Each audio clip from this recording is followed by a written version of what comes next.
Alhamdulillahirabbil alamin wa bihi nasta'in wa 'ala umuri dunya waddin wassalatu wassalamu 'ala asyrofil anbiya'i wal mursalin wa 'ala alihi washabihi ajma'in amma ba'd. Pertama-tama marilah kita panjatkan puji syukur kehadirat Allah Subhanahu wa taala yang telah memberikan banyak nikmat kepada kita semua, terutama nikmat iman dan Islam. Sholawat serta salam semoga selalu tercurahkan kepada junjungan kita Habibana wa Nabiyana Muhammad sallallahu alaihi wasallam, kepada para sahabatnya, para keluarganya, para tabi'in dan tabi'atnya, dan kita selaku umatnya hingga beliau kiamat. Amin amin ya rabbal alamin. Yang saya hormati Ibu Kepala Sekolah SDN Wates, Ibu Nini Nurtanisi SPD SDI. Yang saya hormati narasumber atau pemateri diseminasi pada pagi ini, Bapak Raden Jamal Sumiarza Kopar SPD. Yang saya banggakan rekan-rekan Bapak Ibu guru dari SDN Wates, dan juga yang saya banggakan perwakilan anak-anak kelas 6 dari SDN Wates. Sebelum kita memulai acara diseminasi pada pagi ini, alangkah baiknya kita sama-sama mengucap basmalah. Bismillahirrahmanirrahim. Baik, acara yang pertama yaitu sebelum kita mulai, alangkah baiknya kita menyanyikan lagu Indonesia Raya. Dimohon kepada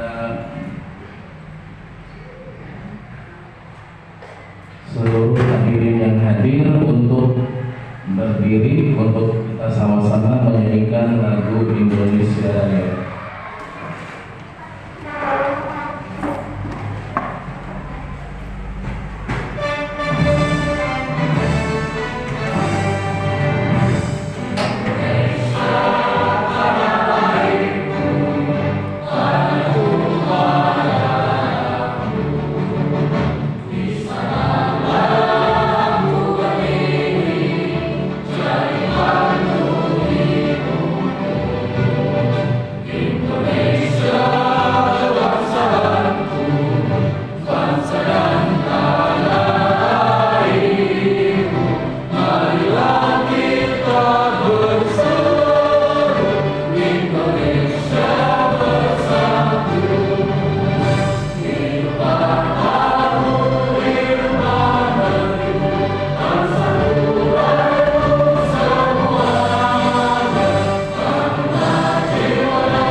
Persilakan untuk duduk kembali. Terima kasih.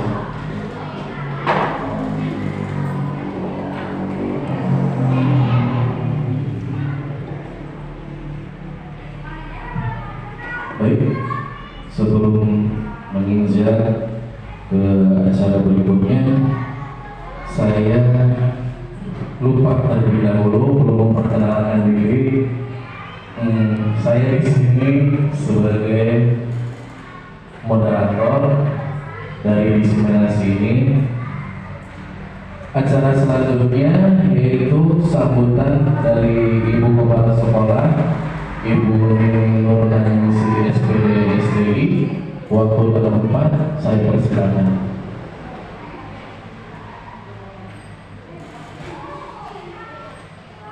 Assalamualaikum warahmatullahi wabarakatuh. Terima kasih kepada moderator yang telah memberikan. Yang terhormat Bapak yang sebagai CGP, yang terhormat kepada Bapak dan Ibu guru serta anak-anak pelajaran dari kelas 6 yang saya cintai. Alhamdulillah di SD Wartas untuk tahun sekarang sudah ada CGP Pak Jamal, di mana di kesempatan kali ini Pak Jamal akan melaksanakan kegiatannya, yaitu salah satunya diseminasi, ya Pak. Dan terima kasih pula saya kepada pemerintah yang telah mengadakan adanya tentang program CGP ini. Karena dengan CGP ini, alhamdulillah banyak perubahan pergerakan yang ditampakkan, yang diperlihatkan oleh guru CGP ini, ya. Banyak perubahan-perubahannya dari yang ke arah yang lebih baik. Nah, untuk itu bagi guru-guru yang lainnya, ya, marilah kita ikuti program CGP ini, ya, untuk kedepannya. Semoga semuanya guru-guru SD Wartas terpilih lagi atau bisa mengikuti program dari CGP ini, ya, untuk tahun-tahun selanjutnya.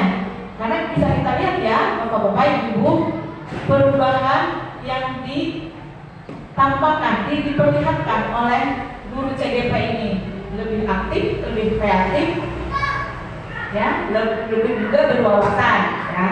Nah, untuk itu mari kita guru-guru ikutlah program CGP karena banyak manfaat dari CGP ini, kegiatan CGP ini, ya. Siap guru-guru untuk kedepannya? Ya, iya, harus siap. Kita harus bisa berubah ke arah yang lebih baik. Semangat untuk guru-guru, semangat untuk penyaman, ya. Semoga lancar dan cepat lulus dengan waktu yang telah ditentukan, ya. Tidak ada pengulangan-pengulangannya. Semoga lulus CGP-nya. Supaya kata-kata dari saya cukup sekian. Assalamualaikum warahmatullahi wabarakatuh.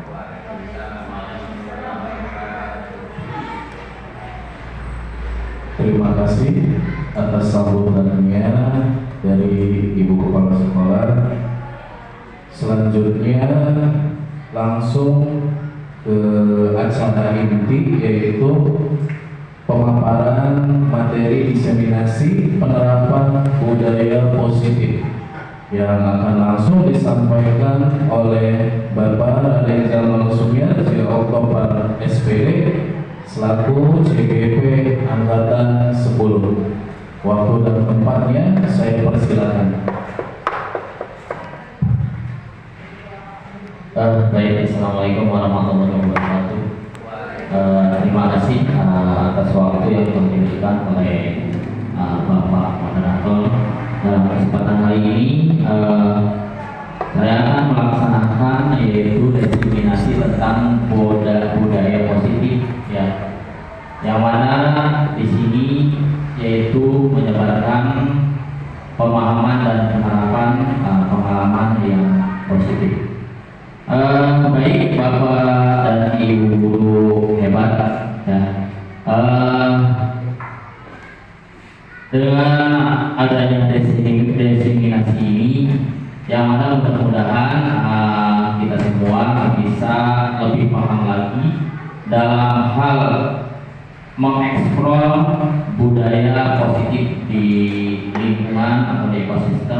sekolah kita, yaitu sekolah SD Markes.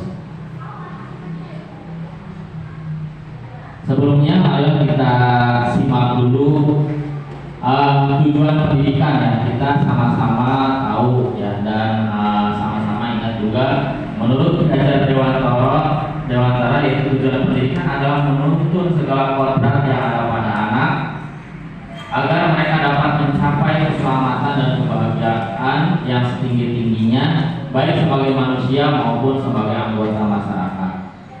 Oleh sebab itu, pendidikan itu hanya dapat menuntun tumbuh atau hidupnya kekuatan kodrat yang ada pada anak-anak agar dapat memperbaiki lakunya, bukan dasarnya. Hidup dan tumbuh kekuatan kodrat anak. Dalam artian di sini kita memperlakukan anak itu tidak seperti kertas yang kosong. Menurut Ki Hajar Dewantara, kita harus memperlakukan anak itu seperti kertas yang sudah ada tulisannya, tetapi tulisan itu masih samar. Tugas kita hanyalah menebalkan tulisan itu. Dalam artian kita tidak bisa memaksakan anak keluar daripada minat dan bakatnya. Ada lagi sebagian pemahaman kita itu mengibaratkan sekolah itu ladang, ya, ladang atau sawah, yang mana sawah itu pastinya ditanami padi, ya. Nah, padi itu bermacam-macam. Ada yang padi bininya dari ketan, dari bininya dari kalau bahasa Sundanya Ciherang, Patuan dan lain sebagainya.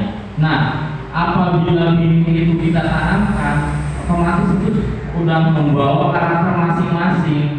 Dan bagaimana caranya supaya bini itu tumbuh dengan baik? Nah, di situ tugas kita berperan kalau diibaratkan sebagai petani. Bagaimana supaya tanaman kita itu tumbuh dan bagus dan subur, dan kita tidak bisa memaksakan ini bini ketan harus jadi bini padi Ciherang, nggak bisa ya Bapak Ibu.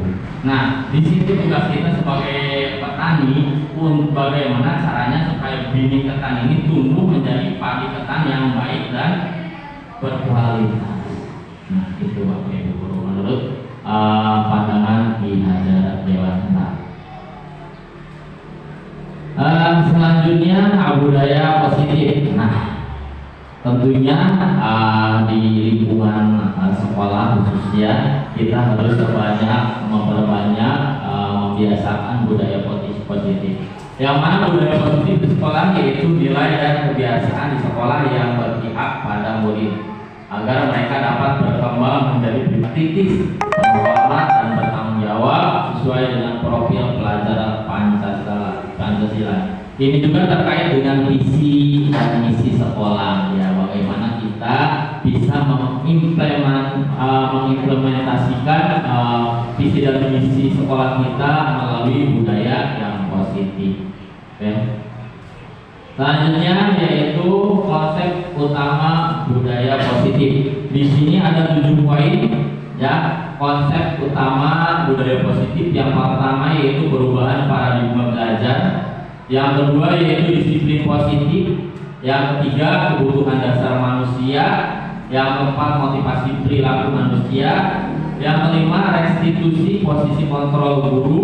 Yang keenam keyakinan kelas. Dan yang ketujuh yaitu segitiga restitusi. Yang mana dari ke-7 poin itu memiliki perannya masing-masing.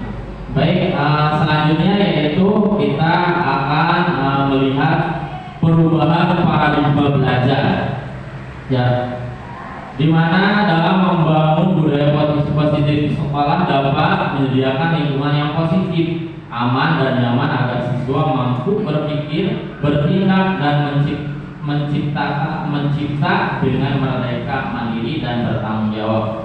Dalam artian kita juga harus memperhatikan, ya, lingkungan, fasilitas dan lain sebagainya yang ada di ekosistem sekolah kita. Terus semangat berkaitan dengan kontrol guru terhadap siswa, dalam artian walaupun mereka belajar atau berpihak kepada murid, tapi ada batas-batasannya. tidak membebaskan mereka dalam berbagai kegiatan. Ya harus ada kontrolnya dari kita juga selaku seorang guru. Oke. Nah, di sini ada sebuah kasus, bukan sebuah kasus, ada sebuah permainan di mana bapak dan ibu ya akan melakukan kegiatan cobalah buka. Berarti di sini kita harus berpasangan ya, di mana bapak yang A yaitu tugas Anda adalah melepaskan salah satu tangan bapak atau ibu. Coba Anda bayangkan bahwa Anda menyimpan sesuatu yang sangat berharga di dalam kepalan tangan Anda. Ya. Misalkan di sini Pak Eman mengepalkan tangannya, dan nanti rekan guru yang lain, misalkan Bu Nina berusaha untuk membujuk Pak Eman supaya membuka kepalan tangannya. Ya. Nah, coba Anda bayangkan bahwa Anda menyimpan sesuatu yang sangat berharga di dalam kepala tangan Anda. Anda perlu menjaga benda tersebut sekuat tenaga Anda, karena begitu pentingnya untuk kehidupan Anda. Selanjutnya tugas rekannya ya tadi sudah saya ibaratkan ya. Tugas yang rekan yang B yaitu adalah mencoba dengan segala cara untuk membuka kepala tangan teman Anda yang B. Boleh membujuk, menghadik, mengintimidasi, memarahi, menggoda, menggelitik, bahkan menawari Anda uang agar Anda bersedia membuka kepala tangan Anda. Nah, permainan seperti itu ini juga bisa diaplikasikan ke dalam kegiatan-kegiatan atau memecahkan masalah-masalah yang terjadi pada siswa, yang mana siswa pasti punya keinginan masing-masing, siswa punya harapan masing-masing. Nah, di situ bagaimana caranya kita supaya bisa mengetahui apa yang dibutuhkan oleh siswa-siswa kita dengan cara ya tinggal pilih. Cuman di sini kita dalam budaya positif harus memilih cara yang paling tepat atau yang paling baik, yang mana nanti ada kaitannya dengan kebutuhan 5 kebutuhan dasar manusia. Dan dari itu pasti ada kaitannya. Oke, next. Selanjutnya yaitu perubahan paradigma belajar, di mana perubahan paradigma teori kontrol, ilusi kontrol menurut Dr. William Glasser, yaitu yang pertama ilusi guru mengontrol murid. Ya, jadi kita harus bisa mengontrol murid. Terus ilusi bahwa semua penguatan positif efektif dan bermanfaat. Terus ilusi bahwa kritik dan membuat orang merasa bersalah dapat menguatkan karakter. Dan selanjutnya yang terakhir yaitu ilusi bahwa orang dewasa memiliki hak untuk memaksa, itu menurut Dr. William Glasser. Nah, next. Coba Bapak dan Ibu, apa makna disiplin? Coba dalam benak Bapak Ibu pasti punya jawaban tersendiri. Coba kita sebutkan sama-sama apa sih makna disiplin Bapak Ibu? Disiplin itu apa? Aturan, kebiasaan, hukum, ya, banyak sekali maknanya ya. Disiplin. Tapi di sini nanti kita akan jabarkan disiplin itu seperti apa. Coba, Pak. Nah, disiplin berasal dari bahasa Latin, yaitu disiplina, yang artinya belajar. Ternyata disiplin itu belajar, Bapak Ibu. Belajar. Ya. Makna asal dari kata ini berkonotasi dengan disiplin diri, ya, dari murid-murid Socrates dan Plato, itu menurut Socrates dan Plato. Selanjutnya disiplin diri membuat orang menggali potensinya, menuju sebuah tujuan apa yang dia hargai. Terus, namun dalam budaya kita maka kata disiplin telah berubah ya. Nah, menjadi sesuatu yang dilakukan seorang pada orang lain untuk mendapatkan kepatuhan, kecenderungan orang lain untuk mendapat kepatuhan. Kecenderungan umum adalah menghubungkan kata disiplin dengan ketidaknyamanan. Rata-rata orang yang dituntut untuk bisa disiplin itu pastinya tidak nyaman ya Bapak Ibu, karena harus dipaksakan ya. Nah, bukan dengan apa yang kita hargai atau pencapaian suatu tujuan mulia. Paradigma itu ya memang sudah membudaya kata disiplin dalam eksplorasinya. Ya seperti ternyata setelah dipelajari hal yang seperti itu kurang tepat, dimana yang paling tepat yaitu di arti disiplin yaitu belajar.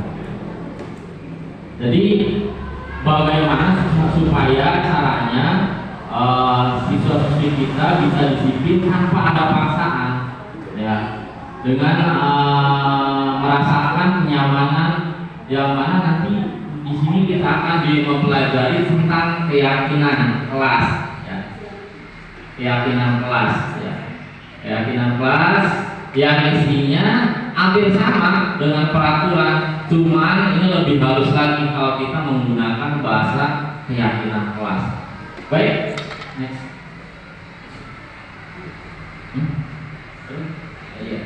Disiplin adalah kemampuan memerintah diri sendiri dalam mengontrol dan menguasai diri untuk memilih tindakan yang mengacu pada nilai-nilai yang kita hargai dengan penuh tanggung jawab tanpa terperintah orang lain. Dalam artian kalau disiplin itu yang baik itu harus timbul dari pribadi masing-masing tanpa ada paksaan. Nah, nilai-nilai yang kita hargai adalah nilai kebajikan, sifat yang merupakan tujuan mulia yang ingin dicapai setiap individu, yaitu nilai-nilai dalam profil pelajar Pancasila. Ibaratkan kalau kita kaitkan dengan disiplin menggunakan keyakinan ya, yang mana kita yakin akan adanya Tuhan yang Maha Esa. Kita yakin bahwa Nabi Muhammad itu utusan Allah, walaupun kita tidak pernah melihatnya secara langsung. Nah, bagaimana kita bisa mengaplikasikan keyakinan itu dalam budaya positif yang akan kita tanamkan di sekolah kita ini. Jadi, gimana caranya supaya siswa-siswa yang ada di sekolahan kita itu memiliki rasa disiplinnya itu timbul dari hati mereka masing-masing, bukan dari paksaan kita selaku tenaga pendidik yang ada di sekolah ini. Okay, next. Nah, di sini ada kebutuhan dasar manusia. Ternyata ya manusia itu ada kebutuhan dasarnya ya. Realitas kebutuhan setiap orang berbeda. Jadi kebutuhan orang itu berbeda-beda.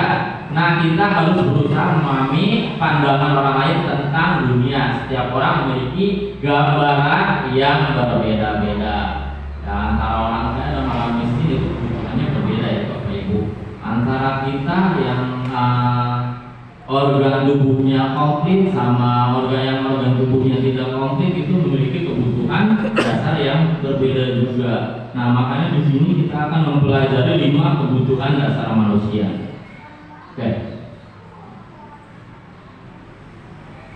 Di sini ada kasus yang terkait dengan 5 kebutuhan dasar manusia. Ibu dia guru kelas 6 di SD Permai sedang bingung menghadapi salah satu murid kelas bernama Agus. Beberapa anak telah datang dan mengeluhkan Agus yang seringkali meminta bekal makan yang mereka dengan paksa ya. Jadi ketika istirahat ya si Agus itu sering meminta bekal teman-temannya. Jika Anda menghadapi situasi seperti Buria, apa yang akan Anda lakukan menurut Anda? Kira-kira apa alasan Agus melakukan hal itu? Coba Bapak Ibu, saya mau bertanya, kira-kira kalau Bapak dan Ibu guru menghadapi kasus yang seperti ini, apa tindakan pertama yang akan Bapak Ibu lakukan? Menegur, ya. Terus apa lagi? Menyisir, ya. Terus apa lagi? Banyak ya yang bisa kita lakukan untuk memecahkan masalah si Agus ini. Tapi nanti kita akan kaitkan dulu dengan 5 kebutuhan dasar manusia. Ya, nah, dalam konteks penerapan disiplin positif, Ibu Lia sebaiknya mencari tahu alasan Agus melakukan tindakan tersebut agar mengetahui kebutuhan mana yang sedang berusaha dipenuhi oleh Agus. Ya. Jadi Agus memiliki kebutuhan dasar, ya, yang mana kalau ditelaah itu 5-5-nya ada pada diri Agus. Ya. Nah, di sini Agus lapar dan orang tuanya tidak membawakan bekal makan siang, yaitu kebutuhan hidup untuk bertahan hidup. Ya, ini juga kita bisa lakukan memvisit. Ya. Terus teman Agus dari perhatikan Agus, ya, love, belonging, yaitu kasih sayang dan rasa diterima. Jadi Agus itu memerlukan kasih sayang, ya, dari temannya dan diterima. Makanya si Agus itu melakukan hal tersebut, ya. Terus yang ketiga yaitu power, penguasaan, ya. Dia merasa hebat karena temannya jadi takut dan menuruti keinginannya, ya. Nah, kebutuhan dasar yang power juga ada pada Agus. Ternyata si Agus itu merasakan bahwa dia itu hebat. Kenapa hebat? Bisa mengatur temannya dan temannya itu takut sama dia, ya. Nah, terus yang keempat yaitu Agus merasa bosan dengan bekal yang dibawa oleh orang tuanya karena selalu bekal yang sama, yaitu kebebasan. Agus memiliki kebebasan. Dia pengen sesuatu sesuai dengan keinginannya tanpa ingin mengetahui kemampuan orang tuanya, ya. Terus yang terakhir yaitu fun yaitu kesenangan. Ya, si Agus hanya iseng dan dia menikmati ekspresi wajah temannya yang kesal karena ulah si Agus itu. Yang ternyata dalam kejadian kasus tersebut Agus memiliki kebutuhan dasarnya yaitu 5 komponen tersebut. Ya. Nah, di sini kita nanti harus bisa memecahkan permasalahan tersebut dengan salah satunya yaitu pendekatan dengan segitiga restitusi yang akan kita paparkan, ya Bapak Ibu. Next. Nah, hukum dan sanksi atau konsekuensi, ya. Di sini ada cerita lagi di mana IPA kurang menguasai pelajaran matematika, sehingga pada saat pelajaran tersebut berlangsung dia lebih banyak berdiam diri atau menggambar di buku pelajarannya. Pada saat guru matematikanya Pak Seno menanyakan pertanyaan pada IPA menjadi gugup dan tak sengaja menjatuhkan tasnya dari kursi, serta tiba-tiba menjadi gagap pada saat berupaya menjawab. Seluruh kelas pun tertawa melihat perilaku IPA yang bicara tergagap dan terkejut tersebut. Pak Seno pada saat itu membiarkan teman-teman IPA menertawakan IPA yang tergagap dan malu luar biasa, dan malahan minta IPA untuk maju ke depan dan berdiri di depan kelas sambil menunjuk hidungnya karena tidak bisa menjawab. Pertanyaan Pak Seno, kelas makin gaduh dan anak-anak pun tertawa melihat IPA di depan kelas memegang ujung hidungnya. Nah, di sini pertanyaan, apakah Anda setuju dengan tindakan Pak Seno terhadap IPA? Kira-kira Bapak dan Ibu setuju tidak? Tidak, ya. Nah, terus menurut Anda tindakan Pak Seno terhadap IPA adalah sebuah hukuman atau konsekuensi? Ya. Menurut Bapak Ibu itu termasuk hukuman apa konsekuensi?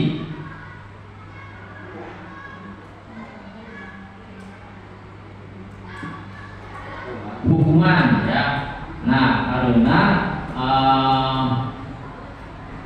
tindakannya itu tidak sesuai dengan kesalahannya, ya, tidak ada kaitannya. Maaf Pak. Oke, next. Nah, di sini ada tabel perbedaan antara hukuman, sanksi, dan konsekuensi, di mana hukuman sesuatu yang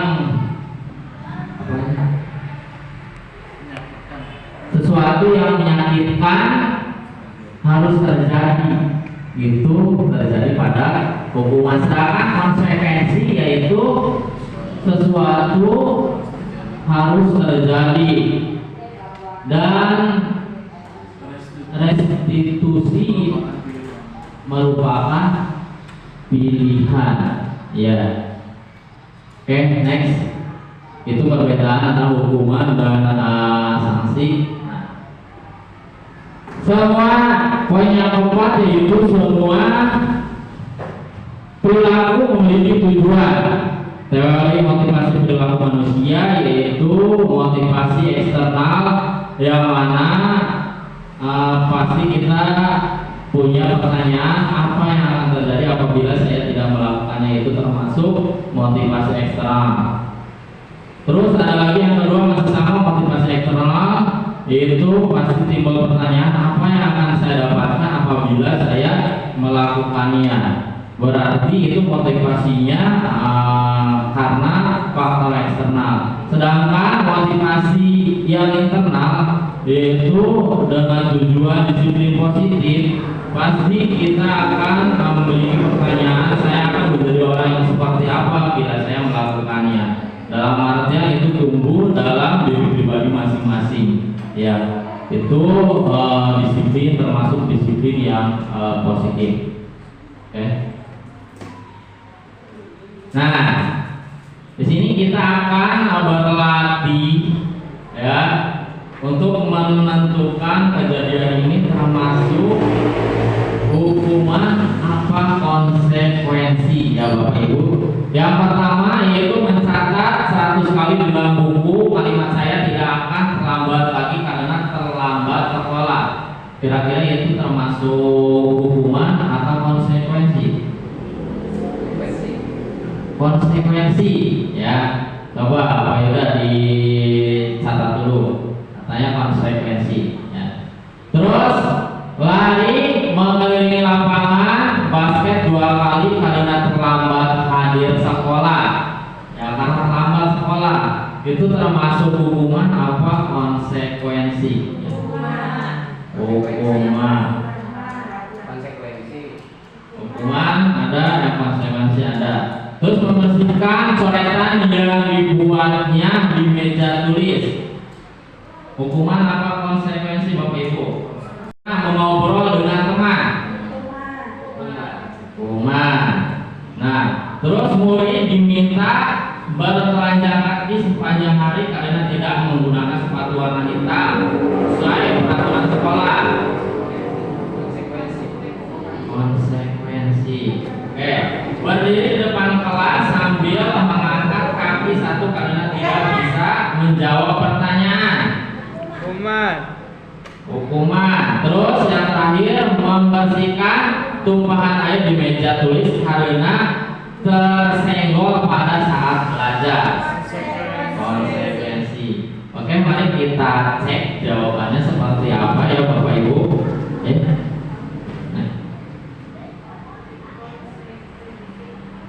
Nah, ini jawabannya Bapak Ibu. Mencatat 100 kali di dalam buku kalimat saya tidak akan terlambat lagi karena terlambat ke sekolah, itu termasuk hukuman Bapak Ibu ya. Karena tidak sesuai dengan tindakan kesalahan yang dilakukan oleh anak itu. Kalau terlambat berarti konsekuensinya yang baik itu menambahkan yang lain istirahat ya, anak tersebut konsekuensinya harus belajar dulu menyelesaikan tugas yang tertiga, misalkan dia selama 15 menit wayang, yang 15 menit itu diisi untuk mengerjakan tugas yang sebelumnya 15 menit dia terlambat. Nah itu baru konsekuensi ya Bapak Ibu. Terus lain mengunjungi lapangan basket 2 kali karena terlambat hari di sekolah, ya itu hukuman. Ya, nah gimana caranya paradigma tersebut kita bawa polanya, jangan sampai kita masih tetap kedepannya menerapkan hukuman, ya karena di sini dalam budaya positif kita diharapkan menerapkan konsekuensi supaya ada dampak positif ya kedepannya. Kenapa? Kalau kita gunakan hukumnya pasti akan ingat terus anak tuh. Ya ingatnya dalam pengertian hal yang negatif. Saya waktu itu gara-gara terlambat sekolah suruh lari-lari di lapangan sama preman sampai 15 putaran. Nah, itu nanti akan jadi memori yang negatif Bapak Ibu. Oke, next. Pak Harun merupakan guru matematika saat itu Ibu Wati menggantikan Pak Harun. Bu Wati baru 1 tahun menjadi guru SMP. Beberapa murid perempuan Pipi dan Natali mengetahui hal ini dan mulai menggunakan kesempatan dan bersikap seenaknya karena guru tersebut masih baru. Tertawa dan tidak mengindahkan kehadiran Bu Wati. Bu Wati mencoba menyapa Pipi dan Natali dengan ramah sambil mengingatkan untuk tetap fokus pada tugasnya. Ayolah, tugasnya dikerjakan, nanti ibu ditegur bapak kepala sekolah kalau kalian tidak mengerjakan tugas. Tolong bantu ibu ya. Namun Pipi dan Natali malah jadi tertawa. Ibu santai aja bu. Mereka tetap tidak mengerjakan tugas dan malah mengobrol. Nah, dari kasus tersebut kita harus bisa memposisikan kita sebagai apa ya. Usahakan kalau bisa kita sebagai posisi manajer ya. Next Bapak.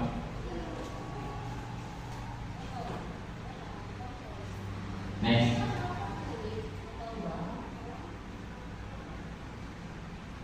Nah, ini tulisannya kurang jelas ya Pak.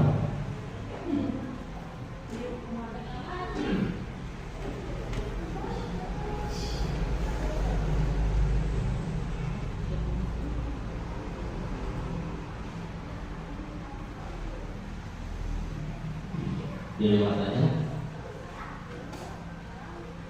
Selanjutnya kita beranjak ke keyakinan kelas, yang mana keyakinan kelas adalah nilai-nilai kebajikan atau prinsip-prinsip universal yang disepakati bersama secara universal. Lepas dari perbedaan agama, suku, negara, dan bahasa.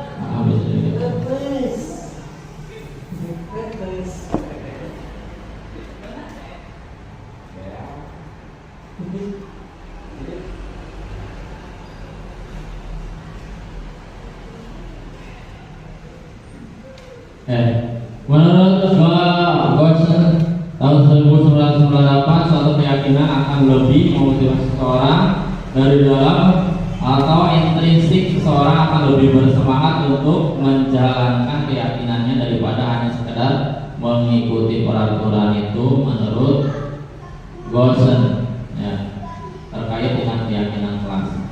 Jadi intinya keyakinan kelas adalah nilai-nilai kebajikan atau prinsip-prinsip universal yang disepakati bersama. Kata-katanya juga harus yang baik-baik berarti ya. Secara lepas dari perbedaan agama, suku, dan negara. Next.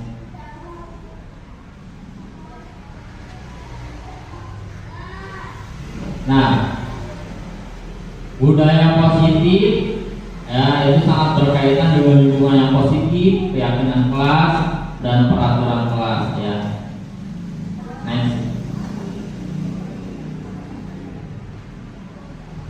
Di sini ada tabel yang menggambarkan tentang peraturan dan keyakinan kelas. Yang mana dalam peraturan yaitu selalu kembalikan ke tempatnya. Harus ada perintah. Kalau peraturan, tapi kalau keyakinan kelas nilai kebajikannya yaitu ya tanggung jawab. Ya. Terus peraturan juga mengganggu orang lain. Ya nilai keyakinan untuk keyakinan kelasnya yaitu menghormati orang lain dan diri sendiri.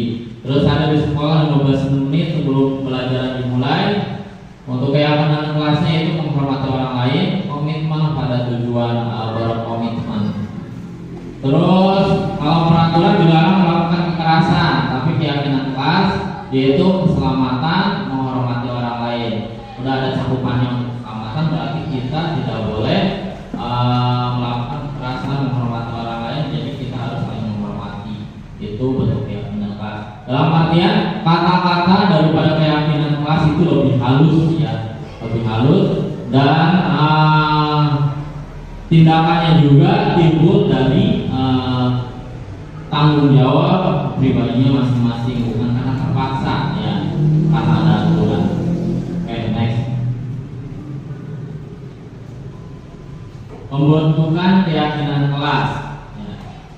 Untuk membuat keyakinan kelas, yaitu kelas bersifat lebih abstrak daripada peraturan yang lebih rinci dan konkret. Selanjutnya keyakinan kelas berupa pertanyaan universal. Ya. Terus pernyataan keyakinan kelas dibuat dalam bentuk positif, tidak ada kata-kata yang negatif. Terus keyakinan kelas hendaknya tidak terlalu banyak sehingga mudah diingat dan dipahami. Jadi lebih dipersingkat lagi, diperhalus lagi Bapak Ibu. Terus keyakinan kelas sebaiknya keyakinannya sesuatu yang dapat diterapkan di lingkungan tersebut, disesuaikan dengan sumber daya yang ada pada lingkungan itu ya Bapak Ibu. Terus semua warga kelas ikut berkontribusi dalam pembuatan keyakinan kelas lewat kegiatan jual pendapat, lewat kegiatan diskusi. Ya, jadi tidak boleh dibikin sepihak untuk keyakinan kelas, harus bersama-sama dengan semua anggota kelasnya. Terus bersedia meninjau kembali keyakinan kelas dari waktu ke waktu, harus ada evaluasi. Ya, keyakinan kelasnya apakah masih ada yang harus diperbaiki? Ya, seperti itu. Nah, di sini ada sebuah pemaparan atau video yang kaitannya dengan pembuatan keyakinan kelas. Silakan Bapak dan Ibu guru bisa untuk menyimaknya.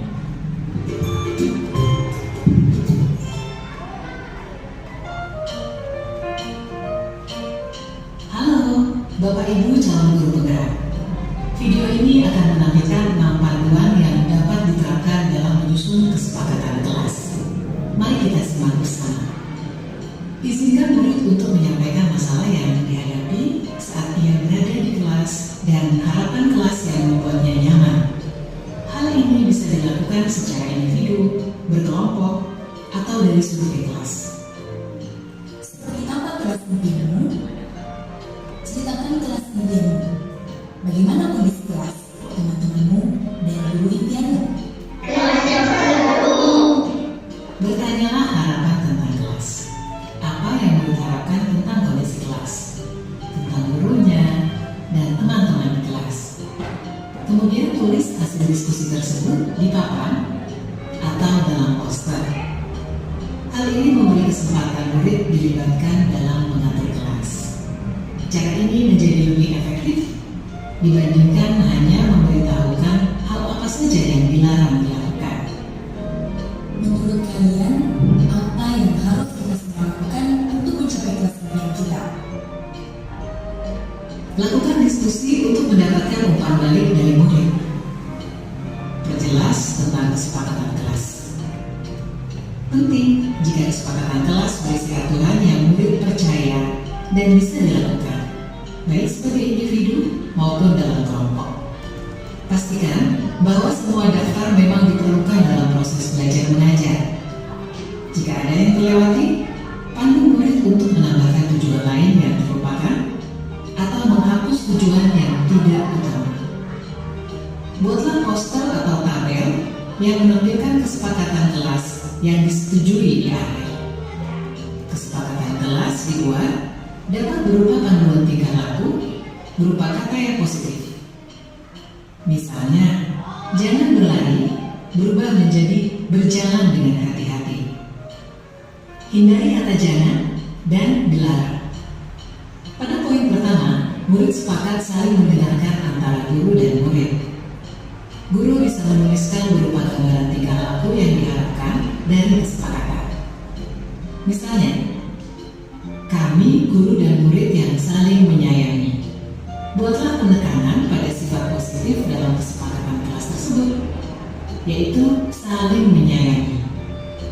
Pada poin kedua, murid sepakat. Murid aktif dan semangat saat belajar. Guru bisa menuliskan berupa gambaran tingkah laku yang diharapkan dari kesepakatan.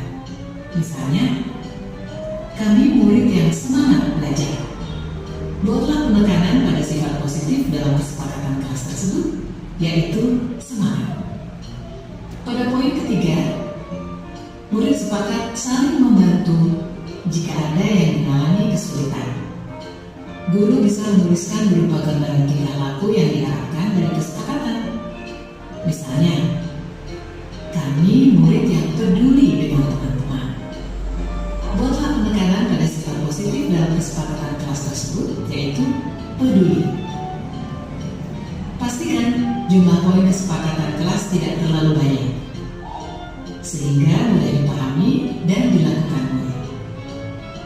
Untuk menciptakan rasa memiliki, beri waktu bagi semua murid untuk menandatangani atau memberi nama ataupun tanda pada poster kontrak kesepakatan. Guru juga perlu memberikan tanda tangan. Letakkan poster kontrak kesepakatan di bagian kelas yang terlihat oleh semua murid dan guru. Perhatikan umur perkembangan murid. Untuk murid PAUD, bisa memberikan cap tangan untuk tanda menyepakati kesepakatan kelas.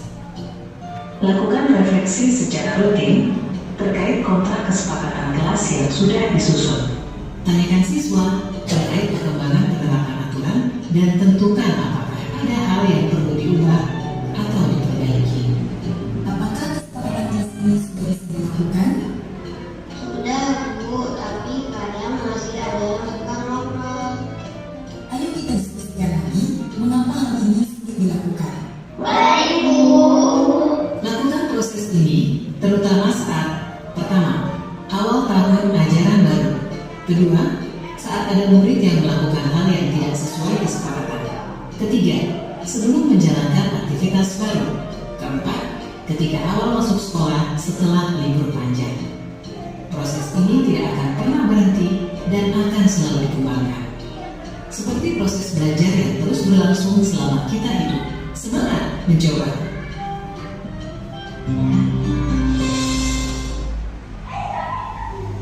Nah, itu tadi ulasan dari videonya menggambarkan proses pembuatan kesepakatan kelas yang baru. Dan insya Allah apabila kita bisa menerapkan itu, akan terciptanya budaya yang positif dalam lingkungan sekolah kita. Bisa kita mulai dari apabila kita mendapatkan permasalahan yang ada di kelas kita masing-masing, maka salah satu upayanya itu membuat kesepakatan kelas agar si anak itu tersadarkan bahwasannya saya tidak akan melakukan hal itu lagi karena kita sudah membuat kesepakatan kelas, bukan karena ada hukumannya. Timbulnya jadinya konsekuensi. Nah, selanjutnya yaitu yang terakhir ya, masalah yang ketujuh segitiga restitusi, yang mana proses menciptakan kondisi bagi murid untuk memperbaiki kesalahan mereka sehingga mereka bisa kembali pada kelompok mereka dengan karakter yang lebih kuat melalui restitusi guru ya. Nah, dengan restitusi ya kita akan mendapatkan hasil yang lebih baik lagi, ya. Karena melalui segitiga restitusi itu ada tahapan-tahapan tersendiri dalam memecahkan segala sesuatu atau semua permasalahan yang terjadi pada siswa-siswi kita, yaitu membantu murid menjadi lebih memiliki tujuan, disiplin positif, serta memulihkan dirinya setelah berbuat kesalahan. Terus membantu murid untuk jujur pada diri sendiri dan mengevaluasi dampak dari kesalahan yang dilakukannya. Yang terakhir yaitu memberikan penawaran bukan paksaan dalam artian di situ kalau saya lihat itu kita bisa memposisikan sebagai posisi kontrol manajer ya, yang mana dalam segitiga restitusi itu sangat erat sekali dengan kaitannya ya, dengan posisi kontrol kita. Oke, next. Nah, ini dia yang namanya segitiga restitusi. Urutannya yaitu yang pertama menstabilkan identitas, ya. Pertanyaannya salah satunya itu obrolannya setiap orang pasti melakukan kesalahan. Nah, kamu bukan satu-satunya yang pernah melakukan itu. Itu salah satu kata-kata yang akan kita lakukan pada siswa-siswi kita apabila kita menggunakan segitiga restitusi. Selanjutnya itu validasi tindakan yang salah, yaitu kata-katanya, pertanyaannya kamu tentu punya alasan mengapa melakukan itu. Adakah cara yang lebih efektif untuk mendapatkan apa yang kamu butuhkan? Yang terakhir yaitu menanyakan kesepakatan, ya, menanyakan keyakinan, ya, keyakinan kelas. Ya. Dan apa yang telah kita sepakati, kamu ingin menjadi orang seperti apa? Maka kalau kita sudah melampaui siklus daripada segitiga restitusi itu, maka akan mendapatkan hasil yang baik, hasil yang positif, dan si anak pun akan bisa menyelesaikan masalahnya sendiri, ya. Terus tahapan segitiga restitusi yaitu yang pertama menstabilkan identitas, di mana kata-katanya itu ada beberapa macam di sini yang ditampilkan, ya. Ketika kita bercakap dengan siswa-siswi kita yang melakukan kesalahan, ya, di antaranya itu berbuat salah itu tidak apa-apa, tidak ada manusia yang sempurna. Saya juga pernah melakukan kesalahan seperti itu. Kita bisa menyelesaikan ini dan yang bawa terus naik, Pak. Setelah kita stabilkan, selanjutnya yaitu menuju validasi tindakan yang salah. Di sini kita akan mencari tahu di mana letak titik salahnya dengan melontarkan pertanyaan, kamu pasti punya alasan mengapa melakukan hal itu, ya, karena setiap anak pasti punya alasan kaitannya dengan kebutuhan dasar pada manusia. Terus kamu patut bangga pada diri kamu sendiri karena kamu telah melindungi sesuatu yang penting buatmu. Selanjutnya, yang terakhir yaitu menanyakan keyakinan. Ya, tentunya kalau kita sudah membuat keyakinan kelas, ya, pastinya ada kaitannya, ya. Apa yang kita percaya sebagai kelas atau keluarga, apa nilai umum yang kita telah sepakati, apa bayangan kita tentang kelas yang ideal, kamu mau jadi orang yang seperti apa. Nah, nanti siswa kita pun akan menjadi sadar, ya, dalam artian awak tahu apa kesalahannya, ya, dan juga akan mereka pun akan menyadari untuk mencari solusi sendiri bagaimana cara untuk menyelesaikan permasalahan mereka. Oke, nah di sini ada contoh video lagi terkait tentang disiplin positif. Ya. Mari kita saksikan videonya, ya Bapak dan Ibu. Salam dan bahagia, Ibu dan Bapak Guru. Pada modul sebelumnya, kita telah mengenal konsep restitusi untuk membangun disiplin positif di sekolah-sekolah kita. Kali ini kita akan belajar bagaimana cara melakukan restitusi dengan menerapkan prinsip sisi 1 segi 3 restitusi menurut Dian Dosen. Mari kita lihat lagi 3 tahap dalam segitiga restitusi ini. Tahapan pertama dalam segitiga restitusi adalah menstabilkan identitas murid yang membuat kesalahan, atau Dian Dosen menyebutnya sebagai stabilize the identity. Untuk mendalami tahapan pertama ini, mari kita lihat cerita pendek berikut ini.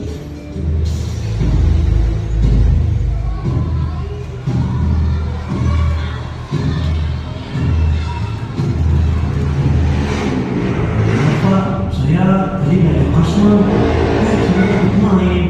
Mana Kasman? Kenapa kamu juga ikut ikutan Amir? Nakal sekali sampai kelas terbenam begini. Kalian sekolah mau main-main atau mau belajar? Nah ini bapak gurunya memposisikan itu sebagai masalah apa bapak ini? Itu kalau hal seperti itu memposisikan diri sebagai kontrol kamu dalam keadaan ini bapak ibu ya. Kan kelanjutan cerita pendek ini.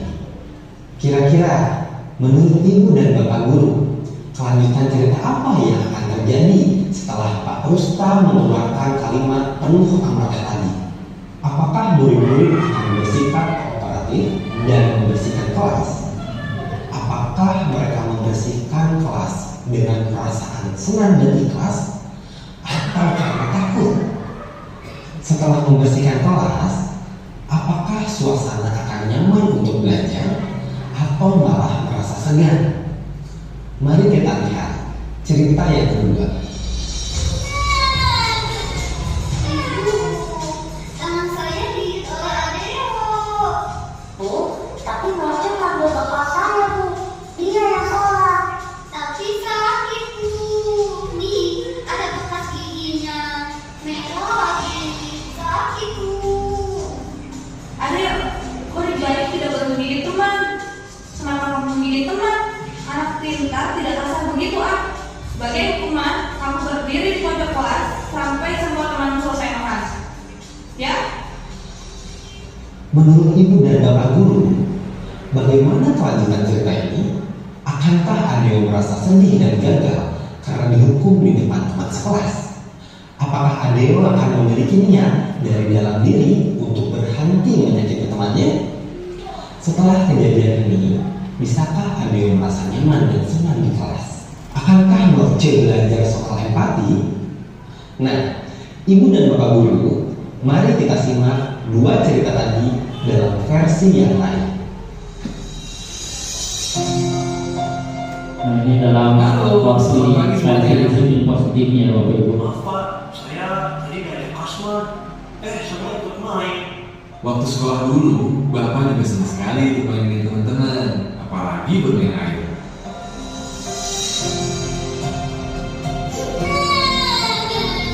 Ibu, tangan saya digigit oleh Adeo. Betul, kamu menggigit Norce. Bu, tapi Norce yang mengambil bukan saya, Bu. Dia yang salah. Tapi sakit, Bu. Nih, ada bekas giginya. Merah lagi. Sakit, Bu. Adeo, Norce, berbuat salah itu tidak apa-apa. Itu tidak akan mencari-cari siapa yang salah. Ibu hanya mau masalah ini selesai. Yuk, sama-sama kita pasti bisa menyelesaikan masalah ini. Ibu dan bapak guru, kira-kira bagaimana kelanjutan kedua cerita terakhir? Apakah mungkin anak-anak kelas 11 di kelas Pak Rustam akan berlanjut mendiskusikan cara mereka membersihkan kelas, melakukannya dengan ikhlas, lalu diikuti dengan suasana belajar yang senang dan penuh semangat?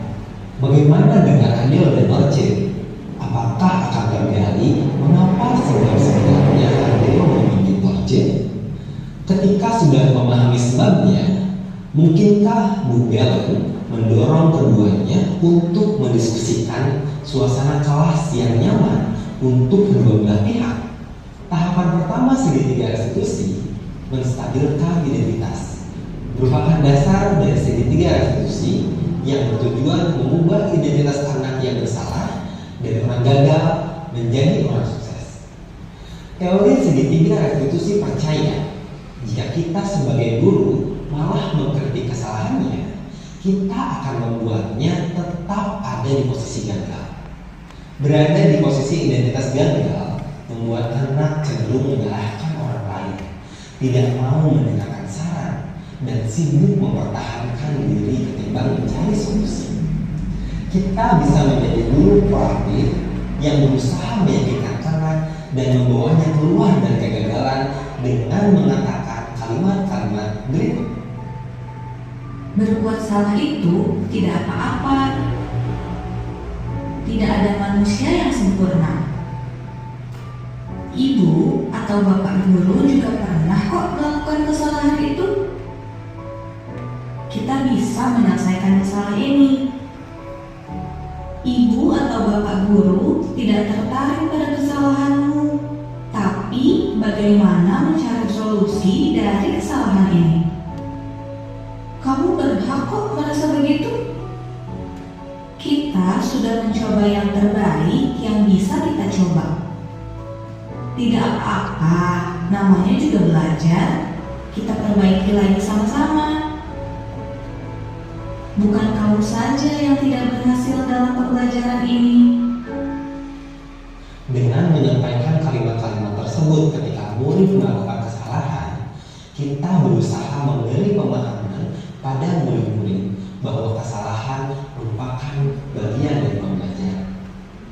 Lewat tahapan sisi 1 segitiga restitusi, kita berusaha menyampaikan bahwa salah ataupun gagal itu hal biasa, bagian dari kita belajar untuk terus menjadi lebih baik. Dengan menormalkan kesalahan dan kegagalan, kita tidak membiarkan murid merasa sedih dan emosional berlarut-larut, yang membuat mereka tidak bisa sesi yang menstabilkan identitas anak, membantu murid menjadi tenang, kembali ke suasana hati di mana penyelesaian masalah bisa dilakukan. Dengan begitu, murid akan terlibat aktif, belajar memperbaiki diri dan keadaan. Bisa jadi dengan ide-ide yang muncul dari dalam dirinya. Dengan proses restitusi, murid akan terlatih menjadi berdaya dan bertanggung jawab. Suasana disiplin positif pun dapat teraih. Ibu dan bapak guru, tidak mudah memang mengendalikan diri saat melihat murid-murid melakukan kesalahan. Semoga tahapan-tahapan yang telah dirancang oleh Dayan dosen ini dapat membantu kita menyikapi perbuatan murid-murid dengan baik, mendampingi mereka mengambil pelajaran dari setiap suasana, termasuk ketika mereka melakukan kesalahan. Semangat terus belajar, Ibu dan Bapak guru. Baik, tadi itu ya Bapak Ibu terkait dengan segitiga restitusi yang mana tentunya ini tidak lepas daripada keseharian kita sebagai tenaga pengajar, ya. Pasti tiap hari ada aja ya masalah yang terdapat pada siswa-siswi kita. Yang mana di sini kita telah mempelajari bahwa kita itu bisa menyelesaikan masalah-masalah tersebut dengan menggunakan segitiga restitusi. Mudah-mudahan Bapak Ibu setelah kita melaksanakan diseminasi budaya positif ini, kita bisa mengaplikasikannya ke dalam kegiatan pembelajaran kita sehari-hari untuk kedepannya. Ya. Sampai sini Bapak Ibu untuk materi tentang budaya positif sudah selesai. Selanjutnya saya kembalikan lagi kepada Bapak moderator. Terima kasih, luar biasa sekali ya Bapak Ibu guru semua. Boleh silakan tepuk tangan. Pemaparan dari pemateri narasumber Bapak Raden Jamal selaku CGP Angkatan 10 tentang budaya positif. Luar biasa. Selanjutnya saya sebagai moderator akan membuka sesi tanya jawab. Barangkali Bapak atau Ibu guru hebat masih ada yang ingin menanyakan tentang budaya positif. Silakan Bapak Ibu. Iya. Boleh. Dari mana dulu? Dari Bapak Enza. Oh iya.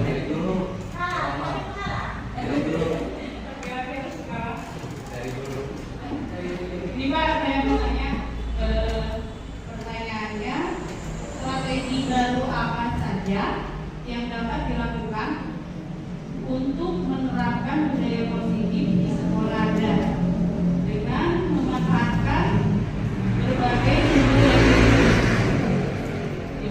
strategi baru apa saja yang dapat dilakukan untuk menerapkan budaya positif di sekolah Anda dengan memanfaatkan berbagai sumber yang dimiliki. Luar biasa. Apakah satu-satu dulu mau dijawab apa lanjut pertanyaan selanjutnya, Pak? Satu-satu aja dulu. Oh iya. Baik, luar biasa, bagus sekali ya pertanyaannya dari Ibu Benata Mahasari. Ya, jadi yang ditanyakan yaitu strategi apa saja ya yang bisa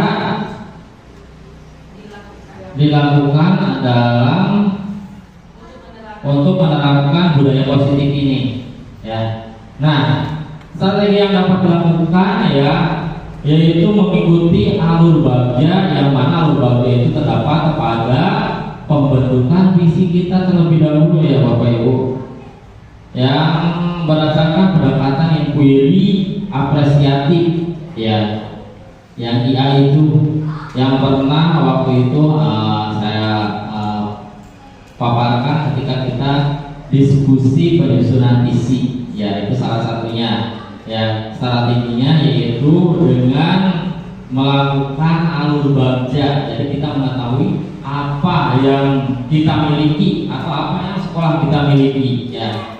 Nah, mengumpulkan hal baik yang telah dimiliki di sekolah, mencatat peta kekuatan, kemudian mencari solusi terhadap kelemahan dengan melibatkan seluruh komponen sekolah ya, dan berkolaborasi ya, dalam artian kita harus menelaah visi kita, terus melakukannya itu mengolahnya dengan implementasi apresiatif atau dengan pola bagja. Setelah itu kita pasti mengetahui kekuatan yang dimiliki oleh sekolah kita dan bisa mengeksekusi hal tersebut menjadi budaya yang positif. Mungkin itu yang bisa dijawab. Oke, selanjutnya lanjut ke pertanyaan yang kedua. Baik, silakan Bapak Ibu. Barangkali selanjutnya ada yang bertanya. Oh, baik.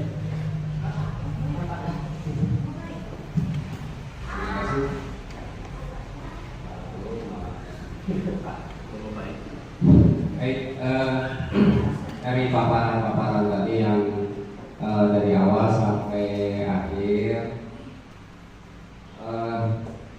paparan-paparan tersebut cukup menarik ya. Nah, di sini ada yang mau ditanyakan, dari perubahan apa yang dirasakan ketika Bapak dan Ibu termasuk siswa dan siswi selama mempraktekkan budaya positif di sekolah. Oke.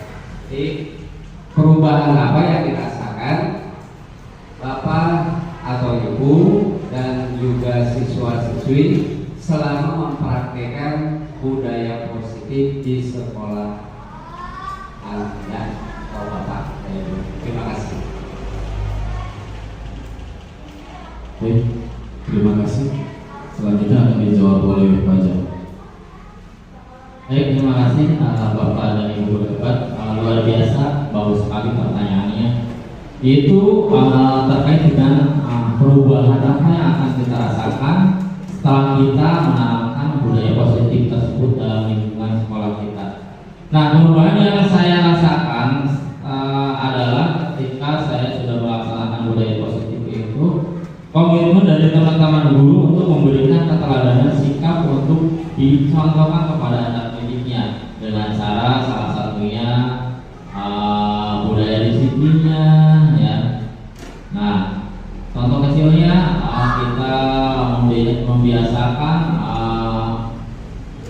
melakukan hal-hal yang baik, ya, yang diperlihatkan kepada anak didik kita supaya mereka bisa mengikuti budaya positif yang kita laksanakan tersebut.